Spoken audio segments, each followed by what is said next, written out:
Awesome. Okay. Welcome, Aimee. Hi. Hi, how are you today? We'll start with that. How are I'm you? good. I'm good. Happy to see you And again. Aimee Smith of Keep a Book Out is here today. I'm making sure that's recording. She's here. Yay. Would you take a minute to introduce yourself to everybody? Yeah, so I am a former elementary school teacher. I taught second grade for a few years and then stopped teaching in the classroom when I had my kids. So I have 4 kids ranging in age from 11 to 4 now. And we just have a love of learning in our house and a love of reading, I should say. And I think that that's the part of the classroom that I have missed the most is helping kids connect with books that they love, because I just adore that light bulb moment when they find something they absolutely adore and they can't get enough of. And so that led me to kind of start my Instagram page, and it's all kind of snowballed from there. So it's been a fun way to connect with kids, even though I'm not in the classroom anymore, through their parents. Yes. Oh, that's perfect. I knew I loved you already, but I didn't realize you were kindred spirits. So I didn't realize you had taught school. That's cool. Yes, I do. I miss being in the classroom sometimes. There are parts of it I miss, and there are parts of it I don't. I am right on board with you. So little guy started kindergarten this week, and I was like, at back to school night, man, this is one part I don't miss because I liked meeting people, but it was always stressful. Have the classroom ready, get all the stuff out. And so when I went with him, I was like, okay, I am just going to be a fly on the wall. I want to be helpful to his teacher. I don't want to be that obnoxious. You know, I had several parents that would be like, oh, I used to teach. And therefore, you know, like, let me tell you all the ways you are failing or not doing it right. Yeah. So I don't miss that part, but I do miss kids. I miss being one-on-one. How long did you say? How long were you teaching? I taught for 3 years. Fun. And then like you, I also quit. I called it early retirement to start our family. And then I've done all these other things since. So that's what's crazy. But I love that everything snowballed with being excited about learning with your kids to be your Instagram account now, because that's what I was going to ask about. Yeah. Your oldest is 11, you said, youngest is 4. Yep. Okay. And my not youngest. Oh, she's the middle child now. She is the age of your youngest, guys. She turns 4 next week. So oh yeah, he just turned 4 last week. So I remember seeing the birthday post. So it's so fun. Like when you see your Bookstagram buddies, like you're like, oh, our kids are in age. Like wherever in the vicinity, we need to have a play date, you know? Right. And I was thinking that I couldn't remember what part of California you're in, but we're going to Disney in 2 weeks. Oh, fun. We're down in San Diego. Okay. Oh, and I've wanted to do San Diego Zoo for so long. Oh, it's so fun. We have passes and we're there all the time. That was one of the first things I did. We're major zoo. Oh, yeah. We love going to the zoo. And the San Diego Zoo, there's 2 of them actually. So there's one closer to us and then there's one downtown. Oh, so I didn't realize that.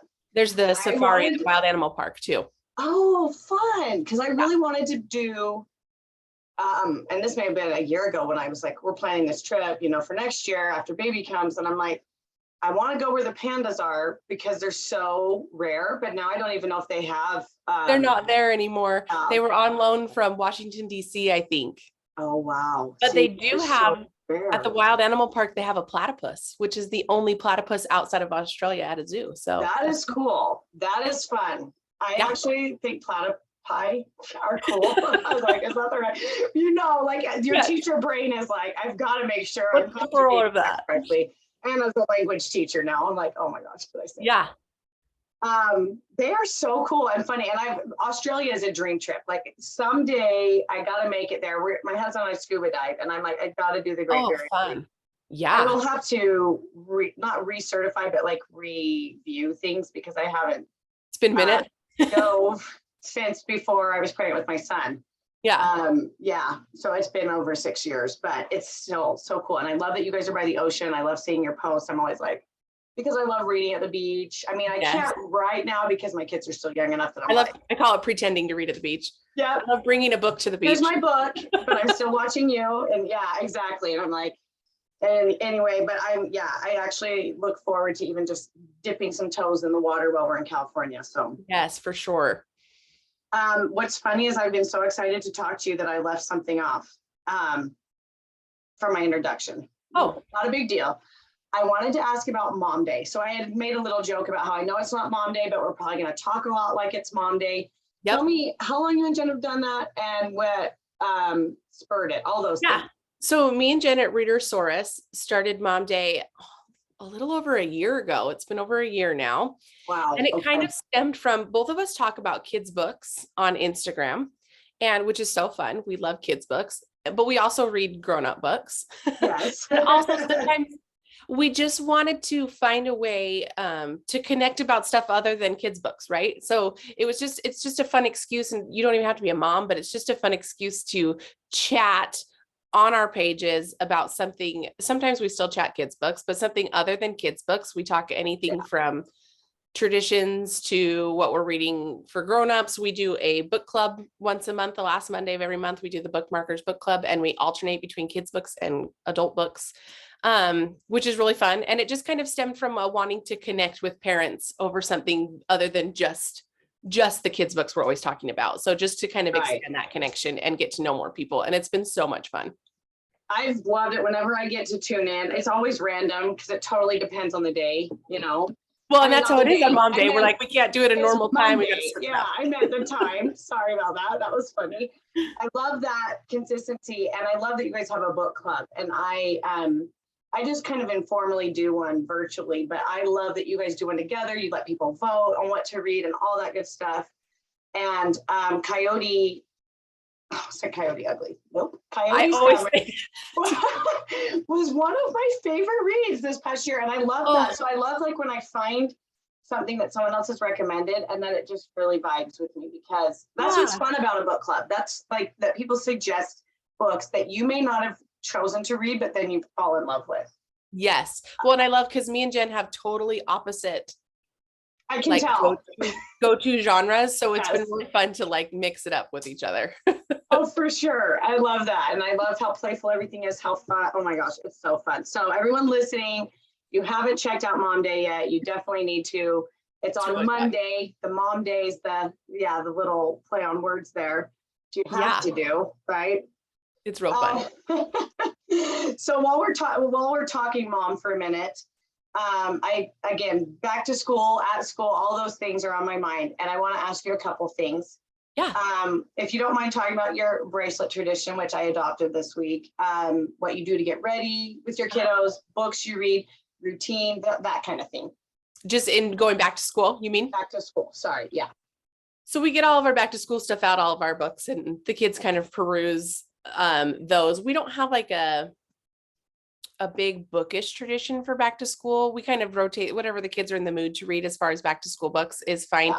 If when they were a little bit younger, we would focus on things that they were unsure about, or, you know, if they were nervous about heading to school or whatever. Now they're kind of like, this is old hat, like, leave me alone, mom. I know, first day of school. But so we'll have that coming up, I think, as my youngest gets into school. But one of my favorite things that we do that you mentioned is our bracelet tradition. So this stemmed from my second was really nervous to be gone all day. And we always joke, she has chronic FOMO, like fear of missing out. Oh, yeah. I don't think necessarily that she was like going to be missing me, but more like, what are you doing at home that I'm not doing?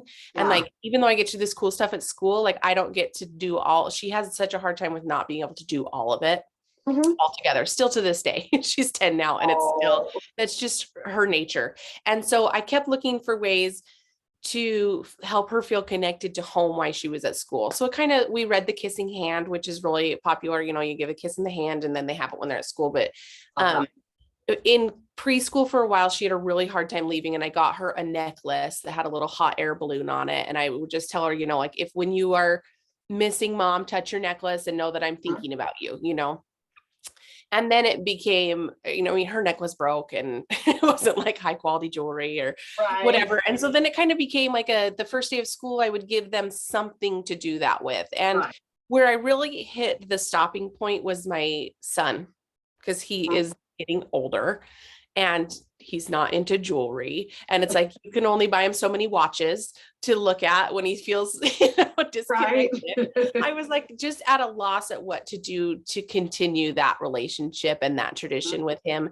And we came up with the bracelets. So I think we started 4 years ago with just friendship bracelets from Amazon. I was like, I'm going to make them. And then I was like, I'm not going to make 6 friendship bracelets. I don't have time. So I bought some on Amazon, just like they're like the fat braided, that you used to make in elementary school. I just bought a package of like 20 and we all picked one. So yeah, it was 4 years ago because my littlest was just a baby and they were like, oh, he doesn't have one. So we turned his into a binky strap, like that clips on. That's and awesome. so everybody in the family got a friendship bracelet. We all put them on and we wore them until they broke. And then, so when we started the next year, I think 2 of my kids still had theirs on and they just got a new one. So then they had 2 and we just kind of just kept going till they broke. And then this year we decided we were out school shopping and I was like, oh, we'll upgrade this year. And we went to the Pure Vita store and we all get a bracelet. These are mine too. Me and my husband both picked 2, but my kids all picked one and we just wear them all the time. They never come off. And it's just kind of a reminder when you're at school that if you're having a hard day or you're having issues with friends, that like you have a whole team behind you cheering you on and that like no matter what, you have that home base to come to. And it's just become one of my favorite. I mean, it could not be easier. I love it's not super high maintenance. It's cute and thoughtful. And like, so what's funny is I love that. And so my son started kindergarten and I've had more issues with it than him. Isn't that being true? Honest. His first day I was just a wreck and it was half day. I was like, oh my gosh. I've been there. Like literally had to take a breather, do some yoga. Like first I baked, I stress bake and then I stress eat sometimes. Oh yeah. And then, so this is the Mama Dino and he has a blue one. The little dino fits inside. And I had just found this on Amazon or Etsy or something. Well, it's kind of like a nylon cord. And so his came off at school. Oh no. He was kind of sad about it because it's just slippery. And so I told him like, we'll put the charm maybe on a different thing. Cause he's like, you shouldn't have given me something that was going to break. I was like, oh, mom's really not doing things right. So, anyway, he's darling. He has the sweetest, biggest heart. And I loved that you had talked about that. And then I was like, no, I'm going to do something like that because he also is not into jewelry. So I'm like, he's not into a necklace. Like we were lucky to get him to buy a sharp tooth necklace last summer or whatever. Yeah. Or, and he doesn't wear it. It's more to like hang up in his room. But he is very introverted. He doesn't have trouble making friends. He just has trouble speaking. I mean, we went to them, we went to preschool last year and it was just a couple of days a week, but they have a smaller class. So it was only like 6 or 7 kids.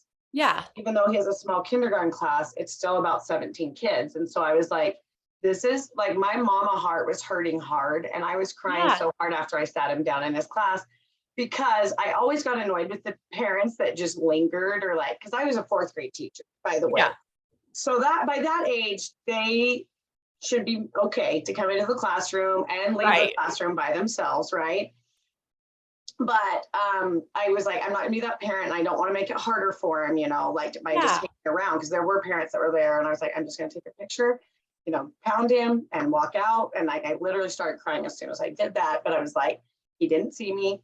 And then he knew like when I came to get him that I was proud of him and he didn't want to talk a lot about things, but he knows he can go at a pace. Like he's like, I met a friend. I don't really know their name, but I played with them. I'm like, yeah, great. Awesome. Yeah, that is a big step for you. So anyway, it's so interesting, huh? All the dynamics that go. It's hard to watch them do stuff that is going to be hard for them, whether or not I know they're capable of it, but it's still hard when it's going to be hard. It is so hard to like, just let them do it. I know it is. It's one of the paradoxes of parenthood and momhood, really, because he also does karate. Same thing. Like it's a lot of channeling, inner chi and patience and listening and things that he struggled paying attention. But like he has really blown me away. I am so impressed when I go and watch him. And it's only half an hour, but I'm like, he is really wanting this. He wants to do this. This is really making him cool. But sometimes like there's certain instructors that I know he doesn't feel comfortable with and other things. And I'm just proud of him. So anyway, that's so cool. Before I like talk your ear off about how proud I am of my oldest. Oh, I love it. But that's kind of how it is when you're starting school. You like really focus on them. And then, and then the other thing is the 2 at home, like he and his sister are only 19 months apart. So they're the best of frenemies. And my first 2 are the same age. Yes. And that's hard because she won't even start school next year because she's a September birthday. She just barely that is exactly mine. My second's a September birthday too, and they're 19 months apart. So hard, huh? Yep. And then, so then when they start school, they're 2 grades apart, right? So Yep. yeah. Anyway, Yeah, it's fun stuff. Okay, so I'm going to switch gears a little bit because I just think you're awesome. Awesome, Aimee. Got to use some alliteration there. You have some great content. I've always loved your reels, and things are really clever. And you have great tips that you share on Instagram. Don't worry, you don't have to recount that all here. But you already mentioned kind of how things started. So I won't ask you how this began or how long, but maybe even just talk about your motivation for what you're doing, like where you get your ideas, why you're doing it, those kinds of things. Yeah. Well, and it's funny because I said that it kind of snowballed, but I started this account in the end of 2019. So I did not know that what was coming my way, right? None of us did. But I did it as kind of an outlet, an outlet for me to talk about kids' books and to connect with other grownups, because I think as a mom, you become, even when you have friends groups and support and everything, like you just become kind of isolated. Oh yeah. As a mom, it's just like the nature of the beast, right? And so I had missed talking about kids' books. I missed being like in the know as far as like what's coming out and what's new and from favorite authors and stuff like that. So I was like, you know what, I'm just going to start a little place online where I can chat about kids' books here, and so that was really my motivator, was just like a side hobby for me, somewhere to kind of channel some stress and like an outlet for all of that. And I mean, I had no idea the pandemic was coming, but right. Bookstagram, Instagram kind of became this like lifeline to the outside world for me during that time. And it was so good for me. I just am so grateful that I started it before it all happened and had this place to still have a little bit of normalcy, because Instagram is already something you do from home, so it was really good to have that. But I think that my passion comes from, I have always loved children's lit. My mom loved children's lit and had a lot of traditions based around books growing up. We always got a new book to read at Christmas time every year. She always my mom collected Cinderella books. So she had all the different, there's so many out there. And it's like, once you start looking for them, there's so many more than you even think, but all the fractured fairy tales. So she had that collection that she would kind of look for when we were traveling or whatever, a new Cinderella book. And when I started college and was doing my teaching degree, when I had my first children's lit class, I was like so poor, but I was like, I'm going to buy all of the books that we have to read in class to kind of start the ball rolling on my book collection. And then the same when I started teaching, I never used any funds other than my own personal funds to buy my kids' books, because I wanted to bring my library home for me one day when I stopped teaching. I didn't want to have to leave any of my books behind. So that kind of snowballed there, but I just miss that. Like I mentioned earlier, that connection that kids make number one, when they start reading on their own, but number two, when they just find that book that gets them excited about anything. It doesn't even have to be about reading, but gets them excited about life or whatever. And so I just had missed that. And then I just realized, as time went on, that I think, and this is what I really focus on my account, we talk a lot about reluctant readers and different ways to inspire literacy in your home. But number one, that like reading with a child is such a huge opportunity for connection with them. Because when you're reading a book, you can't be scrolling your phone. You can't be, you know what I mean? It is a one-on-one activity where they are close to you. Usually, I mean, if I'm reading a chapter book to my kids, they're not usually not on my lap, but they're close to you. You have their undisturbed attention. They have your undisturbed attention, and just, it is such a great time and like minutes to put away during the day. And we've both talked about this on Instagram so many times, like those minutes add up so quickly. It doesn't feel like it from day to day, but when you look at the big picture, those minutes that you spend with your child on your lap reading snowball to this enormous number. And you can look back and say, like, I had all of those moments with them, which I just think is so amazing to connect over something like that. I agree with you. There's so many different times in the day that I feel like are good to read together. And what's funny is here, I know you've got your bookshelves there. This is a bookshelf in my office. So there's kids books. I've done Usborne a little bit, and then kids books, like my absolute favorites, but they're not off limits. The kids can always come in and get them. Yeah. And then like middle grade chapter books, and then like adult books way up there that they're never gonna like, I don't know if you can see it, they're probably not. Some of my favorites, there we go. And like some quote books, things like that. So anyway, but yeah, the point of it is just to have books in my office, but they're not off limits. In fact, Yeah. I've got baby boards and pop-ups and things here. And thinking of your mom, I love these. I love those. I've been collecting Beauty and the Beast, like your mom collects Cinderella. That's always been my favorite fairy tale. Fractured Fairy Tale, all the tinny. Yeah, love that. That's so fun. But like you said, like it's the biggest thing about reading with your kids is connecting. And I feel so passionately about that. And I again was really emotional. I mean, this week when I went back and looked at pictures and videos of me reading to my son as a baby. I've read to all my babes, but I literally like lost it. And then I put it to like rewrite the stars, the music. And then you just sobbed for hours. And then my brother or my son, I mean, was like, Mom, why did you pick a sad song? That's going to make people sad when they watch it. You know, I'm like, oh, well, it was just kind of like memories. It's like what I was trying to. So anyway, it was so crazy to see his pudgy little hands holding the book, turning pages, going to 2, going to age 3, 4, and then 5, reading to me now. And I'm like, oh my gosh, that was just such a fun reflection. Yeah. And emotionally, like it didn't even take a ton of time, the reel, but emotionally, I was like feeling it. So I like did nothing else for days. Yes. It's hard. Just like, but I agree with you. All those moments that either he was looking at books or I was looking at them with him were connection. And then I also remembered when I taught elementary school, whenever we did like reading workshop and reading time, we had read to someone. And I always told them it meant eek, which sounds funny, but it's elbow to elbow, knee to knee. So yeah, like when they're reading chapter books, like your kiddos, they do not need to be on your lap. Right. I would always tell them the biggest reason that they needed to be connected to a partner that I would let them choose most of the time. Yeah. Was so that they weren't shouting, first of all, but if they were sitting elbow to elbow, they were able to share the book, right? They were reading it together. And with 30 kids in a classroom, then it was not like a cacophony of like, whoa, too much sound, you know, like our readathons often turned into. I was always such a big proponent of readathons for like good. Yes. But then I was like, these are so fun. We got to do them more. Yeah, they're so fun. We do those at home sometimes.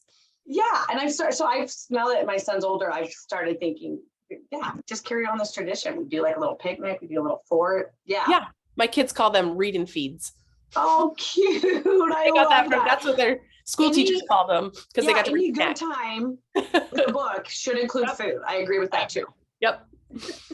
100%. Oh my gosh, that's awesome. Okay, so if you're okay with it, I will ask you about sharing some favorite books, and don't feel like you have to hold back, but also don't feel like you have to tell all of the things. Yeah. And if you want to start with like kids picture books, and then maybe some graphic novels or chapter books, whatever you're comfortable with. Yeah. Take notes because this is going in the show notes. And I understand that our favorites evolve. You know, I do know. Totally. I can tell people, oh, I've had these 2 or 3 favorites for a long time.